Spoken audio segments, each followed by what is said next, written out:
So I've been talking about the glasses I ordered from Zenni Optical, my sponsor. Now, I've never ordered glasses online before. I didn't trust it, to be honest. But mine had a scratch, and Zenni was my sponsor, so I kind of sort of had to do it, right? I mean, I can't tell you about it if I haven't done it.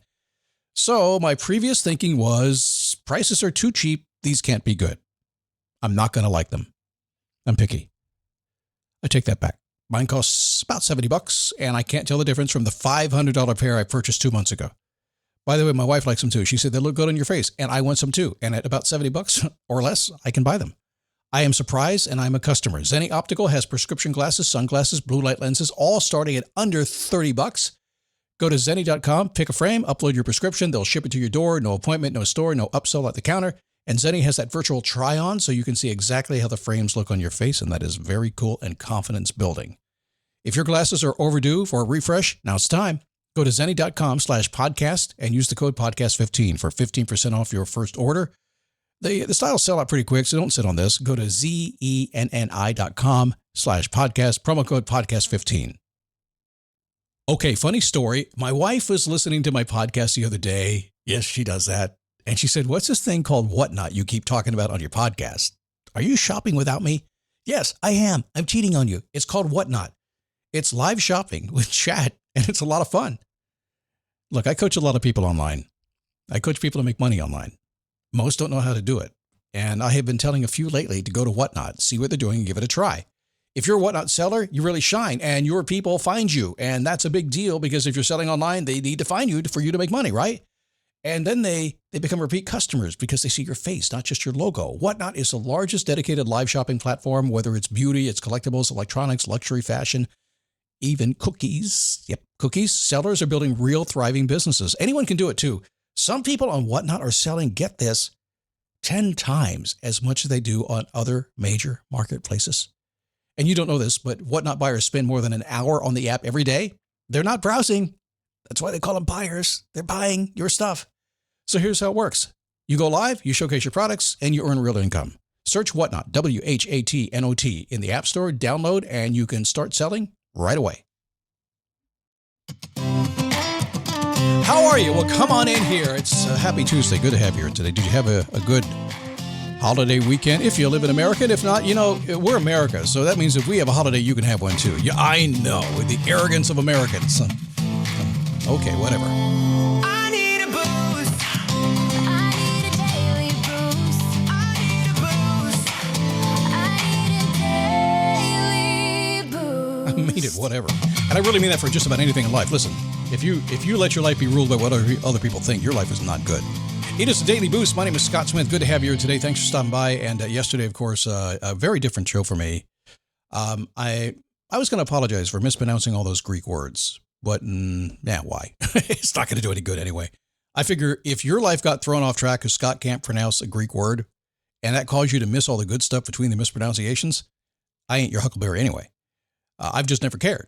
I know there are people, I've had coaching clients that care so much about certain itty-bitty little things like that they can't get what they want. And I just sit back and wait. I do. I'll wait a year or two or three and wait until they finally hit the wall and go, you know what? I got to stop that thinking. I go, yeah, welcome. Come on, let's do some good here. Anyway, so I hope you got something out of that yesterday. Today, a little bit different road, based on a conversation I had this morning at the gym. And I often told people, I said, you need to go to the gym more. Not because it's good for you, not because you get muscles, none of that stuff, but because people like me are there. And that sounds really arrogant. But people like me are there, and people like my friend Billy are there. Multimillionaires, billionaires, people are there. I'm not a billionaire, by the way. And what I mean by that is Billy does lots of events, big events. He works in the real estate mortgage market. He talks and trains teams. He does the whole thing, very good at what he does. He's got people lined up to talk to him. His phone is blowing up usually in the morning. I'm working with him on that.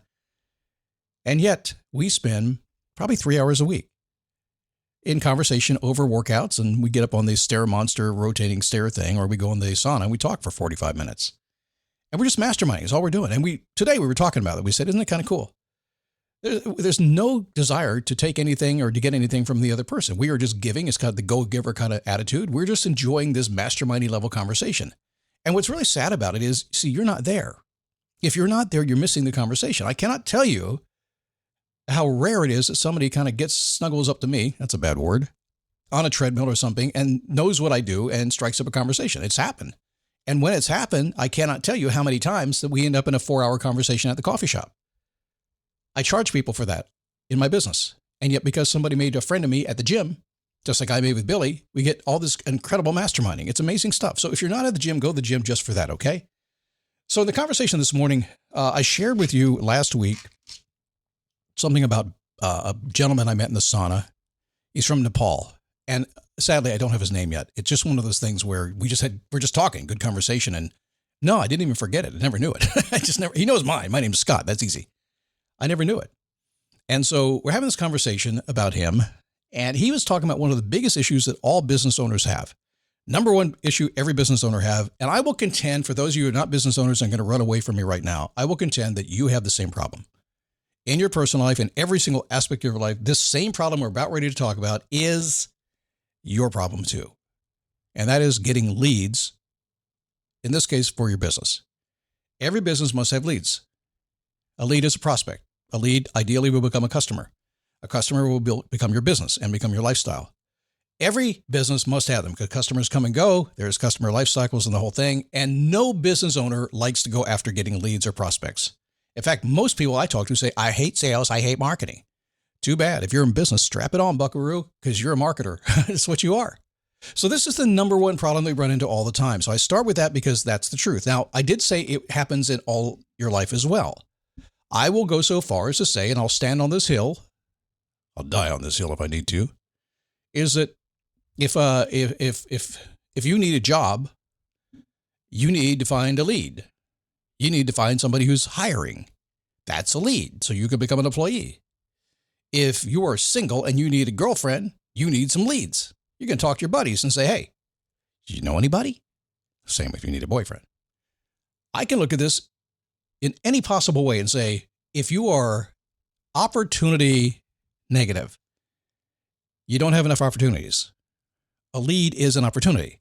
So in any part of your life, if you feel stuck, stranded, stalled, in neutral, whatever the life coaches are calling it today, you need a lead. How do you get that? That's the big question. That's why it's so valuable. People come to me, and the one thing I don't do is I don't help customers get leads. I will show them how to do it. I will tell them how to do it. I will walk them through the process. I'll coach them through the process. I'll tell them what systems to use and how to do it, but I will not do it for them.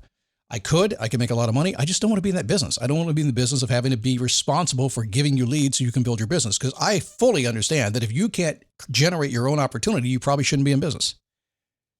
You probably should be doing something else. And the same thing with most aspects of your life. If you can't generate your own happiness and you rely on somebody else, if you can't get leads that make you happy, if you can't find a wife or a girlfriend or a job or whatever you're looking for, then you have to start digging a little bit deeper. You can't rely on somebody else to do that for you. Ooh, this is getting deeper. This is not even pretty, is it, Scott? I dare you. You don't like to do it. Now, some of you right now said, man, I love getting leads. I love talking to people. Now, I'm that guy. I love it. So my friend from Nepal is in the sauna. I think I may have told this story already. I won't go too deep into it, but one day I walk in the sauna and he goes, where were you, Scott? I've been waiting for you. Been saving a spot for you. And he was the only guy in there by himself. I said, what time did you get up? He said, 4:45. I got here early waiting for you. And he's just being so friendly. He's like, how can you not like this guy, right? And so we get a good conversation. So finally I asked the world's most popular question. My good friend, New York Times bestselling author multiple times, 17 books these days, Joel Comm is his name. And I talk to Joel quite often. Joel wrote a book called, So What Do You Do? That's the question. That's the most popular question on the planet. So I remembered Joel's question. I said, so what do you do? Boom. He was waiting for me to ask that question. He goes, oh, I'm in marketing. I'm a savvy guy. I hear the word marketing. I'm like, here it comes. But most people aren't savvy enough to think that way. But I'm savvy and I jumped in anyway. I said, so what kind of marketing? He said, household goods. I said, so what kind of household goods? He said, detergents and soaps, things like that. I go, oh, sounds like Amway. Are you in Amway? Are you in network marketing? He goes, yes, I am. And without a blink of the eye, he says me this. He goes, so are you into network marketing? And I love it because I used to be a network marketer. I'm not anymore. I didn't like the vibe. I was very good at it. I made a lot of money and it was hard to get out of it not because of the money. It was hard because they didn't want me to leave. You know what my pitch was? If you guys are in network marketing, here is my pitch. I'll give it to you. He just did it to me. He might have heard me before. I said, so are you into network marketing? That's what I say. Just cold anybody. Doesn't matter where it is. I just say that word. And it's either going to be hell no or Yeah, I'm kind of interested. I just haven't found a deal. Or I tried, but it didn't work out. There's some version of that is in there, right? And if it's a hell no, that's a hell no. That's fine. If I hear hell no, I go, what happened, man? And suddenly when I say what happened, they tell me what happened. I go, oh, we don't do it that way. Boom, I'm in. My friend here that I don't know his name, he could have talked me into being in network marketing. Why do I say that? Even though I'm absolutely against doing it. He established a relationship. He had a lead that was dangling out there like a little shiny fruit that's dangling. And you and I well know that if he had the right combination of words and the right combination of opportunity, that we all lean in, don't we? Even if we say, no, we're never going to do that. Humans are great like that, man. So what would it just guarantee me $1 million a year and leave me alone? And I probably said, I'm your huckleberry. Let's go. I probably would have done it, right? He just didn't say that. I don't know why. So here's my point. He just generated a lead. I was on a call with a client the other day talking about sleep issues, something we do. And he said, my biggest issue is sleep. But I hear you talking about that Helix sleep on your podcast. To be honest with me, do you think it will help me? I get he's saying be honest, right? But Helix is my sponsor. But yes, I sleep on their mattress. And while it may not be obvious, I said I sleep on their mattress. I didn't sleep on the old one that I had. I said, buy Helix. Give it a try. They have a 120-night sleep trial and limited lifetime warranty. You have nothing to lose. Remember those days you used to go to the mattress store and buy from the mattress guy and hope and pray that it worked? And I mean, the pain was real. If you didn't get it right, your bank account and your back hurt for the next 10 years. We don't do that anymore. Look, Helix has a website. Check it out. They'll tell you everything that I can't tell you right now. I know because I went there to get my Helix mattress. They've got their warranty. Helix delivers your mattress right to your door with free shipping in the U.S. And before you know it, you're snoring, sleeping like a baby, not a husband. Listen, this is my second Helix mattress. I won't tell you what brand I got rid of because I got another Helix. You're going to like it. Go to helixsleep.com/dailyboost for 20% off site-wide, 25% off Luxe mattresses, 30% off Elite mattresses. That's helixsleep.com/dailyboost for 20% off site-wide, 25% off Luxe mattresses, 30% off Elite mattresses. helixsleep.com/dailyboost. Now, he may think he's going to get me someday, and that's fine. He's not going to get me because, well, like I said, maybe he will. If he comes with $1 million check, screw the podcast. I'm moving on. No, I'm not. I'm going to tell you to join me. Get on my downline, and we'll make more money. How's that? That's just being honest, right? Come on. Let's think this way. So then something else happens today. So I'm on the way home from the gym. I've just gotten, I talked to my buddy from Nepal yesterday. I'm talking to Billy this morning and having a great call. And on Fridays, I've gotten in the habit of basically making my wife say, what are you doing? I leave the gym, usually 8:45 in the morning, something like that. I've already had breakfast, but I ate breakfast like 6:30. Had some overnight oats. But on Friday, I have realized that I like to have, I like a bagel sausage with cheese and egg sandwich. I do. And I like it at Wawa. And it's a one day a week. I'll go buy one of those, maybe get some hash browns, and I'll get some orange juice, and I'll sit on a little patio, and I'll just sit out there and strike up a conversation and eat my stuff.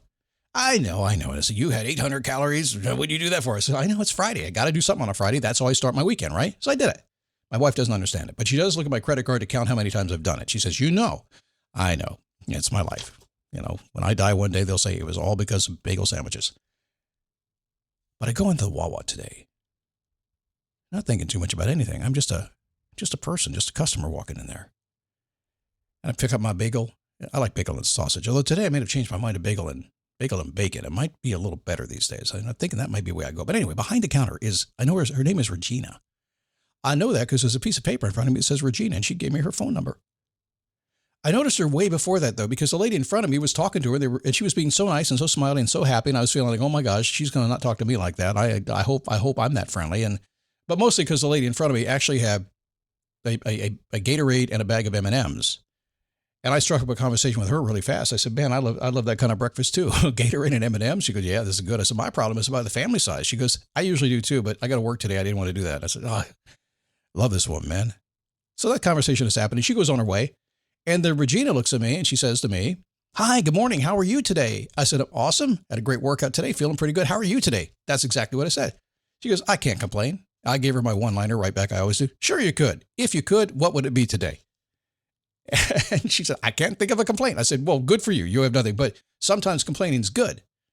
And she said, what do you mean by that? I said, well, I've had a couple of little negotiation things I've been doing as part of the volunteer work I do at the church I go to. And I didn't complain, but I complained in a nice positive way to affect a leadership change and some adjustments that have happened really nicely. And I was serving as a wise elder, I think.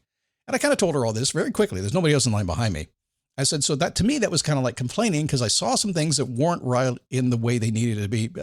Growing church, young people, just issues. They needed some leadership help. So I jumped in to do that. So I guess I complained, but it came out okay. She goes, I guess so. I can see how that can work. And she says to me this, is it a new church? I said, yeah. She goes, are they building it right now? Are they designing it? I said, well, it's already built. She said, are they going to plant some others? I said, I'm not sure. And so she leans down and she's writing on a piece of paper and she hands it to me. And it says, hi, my name is Regina. Here's my phone number. I'm an interior designer and something else. I forgot what it was. And so if they do anything, feel free to contact me. And if you want to come back in here, I can meet on my lunch break. We can go over stuff with you out there. And the first thing I said to her, I'm kind of blown away by it. And I said, are you allowed to be doing this? This is like Wawa, right? Oh man, I may have just got her fired. I don't know. She goes, yeah, my boss is okay with it. And I thought, it's fine. It was right there. She's reaching out, trying to find a lead, working behind the counter as a cashier. And I thought, God, I love this. I love somebody who's working hard, who's upbeat, who's positive, who knows where she wants to go, is not afraid to reach out and see if somebody needs me. I don't need her, but guess what I did? I came on a podcast holding her piece of paper. I'm not going to give her phone number, but it's here. I don't want to throw it away. She has made a connection that I want to put this to the side. And I'm like, well, maybe I need her or maybe somebody else needs her. Wow. And I'm walking out and I'm thinking to myself, what just hit me? I have no idea. And I stumble into conversations all the time. I call it a walkabout. I tell my wife all the time, I'm going on a walkabout. She goes, what do you mean? Well, she used to say that. She knows what it is now. It means I'm going out and I'm going to walk around town. I'm going to go to stores, going to go someplace, wherever I end up, and I'm going to find conversations. That's why I do the work I do. I go out and I talk to people. I just strike up conversations everywhere I go. It's not an issue with me. I just do it. As I'm walking out, I'm almost to the electronic doors, the double doors. They're going to slide open. And Regina says, excuse me, sir. I'm like, okay, what? So I turn around. She goes, I didn't catch your name. What is it? I said, I'm Scott. She goes, have a good day, Scott. And I walked out of that door just smiling. It's like, wow, it was such a neat experience. And I love it so much because I tell you what, this girl is going to do so well. And she's probably in her mid-20s, I'm thinking at this point. Working there at the cashier, being nice to everybody and getting leads. And yeah, it may get her fired. You know, just her doing it. If she gets fired, it's not because I talked about her. It's because it's what she's doing and it may not work for them. I get it. But still, number one problem for businesses, for anybody in the world, is having leads, having opportunity. I would guess right now that I can tell you this, I'll be very honest with you. There is only one thing that makes me upset. Only one. Well, there's two. The word no, I don't like. Just saying, I don't like it. I'll abide by it. And I'll say it a lot. I don't like the word no. Opportunity. The ability to grow. This country, America, like it or not, it's built on mobility.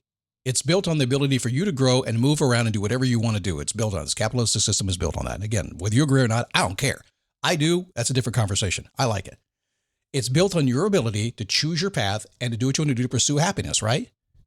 So a long time ago, I looked at it and I said, well, that's it. I just recognize that every time that I feel like I'm down and out, I don't want to do anything, and life is not going my way, it's just because I don't have any opportunity in front of me. I don't have anything that's like firing me up. And so what's my number one job? It's to make crap up. I'm going to go one more minute. Okay. Then I'll get out of here. I was talking to a client yesterday and she said, well, how do you break out? And I said, I make stuff up and make crap up. She goes, what do you mean by that? I said, I get rid of the chaos in my mind. I take a little bit of a moment to get cool, to get grounded, just to get back to myself and get out of the busyness of the day. I have a lot of business. I coach a lot of people. I get caught up in their lives. So I have to get back to myself. When I get back to myself, what happens is my brain starts kind of wandering a little bit. And in that wandering, I tend to find a little idea that gets me excited. You hear a lot of it play out on this podcast. I'm an idea machine. 90% of them, I'm a verbal processor, so 90% of these ideas will never come to fruition. Scares my wife to death, I tell you. But the truth is, in some of those ideas, I see opportunity. I see a place to put my energy. I see a place that can help you. And as soon as I spot that, boom, game on. I just go. So I'm always looking for that. So when I'm coaching you and any of the groups that I do, you can guarantee that's what I'm trying to create in you. I'm trying to take you, not to get you unstuck. I could care less about that crap. I want to give you an idea that gets you so excited you can't not go. That's what I want to do. And I found that everything you want in life is virtually automatic once we can figure out what excites you and then just say that way. and yeah, we got to adjust it along the way, but man, does it ever work.